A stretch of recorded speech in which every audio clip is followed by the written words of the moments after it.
मागील अनेक वर्षांपासून हिवाळा सुरू झाला की नागरिकांना अनेक आजारांचा सामना करावा लागतो। सध्या नोव्हेंबर महिना म्हणजे थंडीचा महिना सुरू आहे, पण सातत्यानं वातावरणात होत असलेल्या बदलांमुळे प्रदूषित हवा आणि वाढलेले प्रदूषण यामुळे सातत्यानं आरोग्याच्या समस्यांना तोंड द्यावं लागतंय। अशात गेल्या 2 दिवसांपासून मुंबईत प्रचंड प्रदूषण पाहायला मिळत आहे।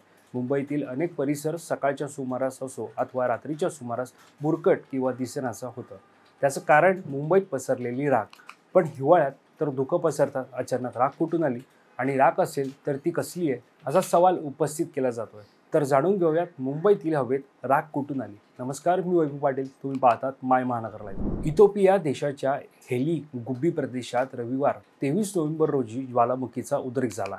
यालाच इथिओपिया व्हॉल्कॅनो असं संबोधलं जात आहे।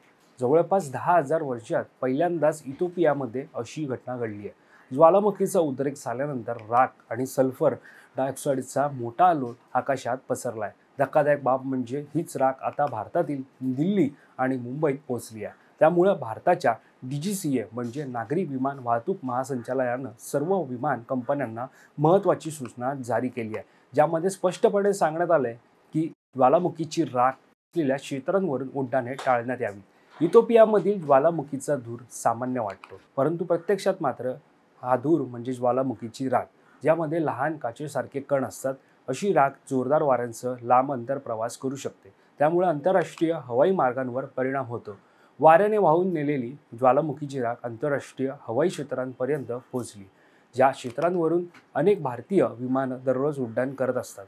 दरम्यान नागरी विमान वाहतूक महासंचालनालय आणि मुंबई दिल्ली हवामान कार्यालयाने विमान कंपन्यांसाठी सिग्मेंट जारी केला आहे। आता इथिओपियातील ज्वालामुखीच्या राखेचा भारतात कसा प्रवेश झाला हे जाणून घेऊया। इथिओपियाच्या हेली गुबी ज्वालामुखीचा अचानक उद्रेक झाला आणि मोठ्या प्रमाणात ज्वालामुखीची राख आकाशात अनेक किलोमीटरवर गेली। ही राख वाऱ्याबरोबर वाहून गेली आणि त्याचा थेट हवाई मार्गांवर परिणाम झाला। इथिओपियातून राखेचे ढग उठले आणि सुमारे 30 ते 35,000 फूट उंचीवर पोहोचले। वाऱ्याची दिशा आखाती देशांकडे होती, त्यामुळे राखेचा मोठा भाग ओमान आणि अरबी समुद्राकडे वाहू लागला। 24 नोव्हेंबर रोजी ही राख भारतात पोहोचली, म्हणजेच वाऱ्यानं राख अरबी समुद्रातून भारतात खेचली गेली। परिणामी ही राख महाराष्ट्र, गुजरात, राजस्थान आणि मध्य भारतातील हवाई मार्गांवर वळून जात असल्याचं समजतंय। राखेमुळे विमान कंपन्यांसाठी आता महत्त्वाचे मार्गदर्शक तत्त्व जारी करण्यात आली आहेत। विमानतळ पातळीवर अतिरिक्त सुरक्षा उपाय देखील लागू करण्यात आले आहेत। ज्या भागात राख विमानापर्यंत पोहोचण्याची शक्यता आहे अशा ठिकाणी धावपट्टी, टॅक्सीवे आणि हवाई क्षेत्राची विशेष तपासणी करण्याचे आदेश देण्यात आलेत। आवश्यक असल्यास ऑपरेशन्स निलंबित किंवा मर्यादित केले जाऊ शकतात। हवेतील राखेची हालचाल कधीही दिशा बदलू शकते, त्यामुळे विमान कंपन्यांना उपग्रह प्रतिमा, हवामान डेटा, नोटा स्तंभ आणि ज्वालामुखीय राख सल्लागारांचे 24 तास निरीक्षण करण्याचे निर्देश देण्यात आले आहेत।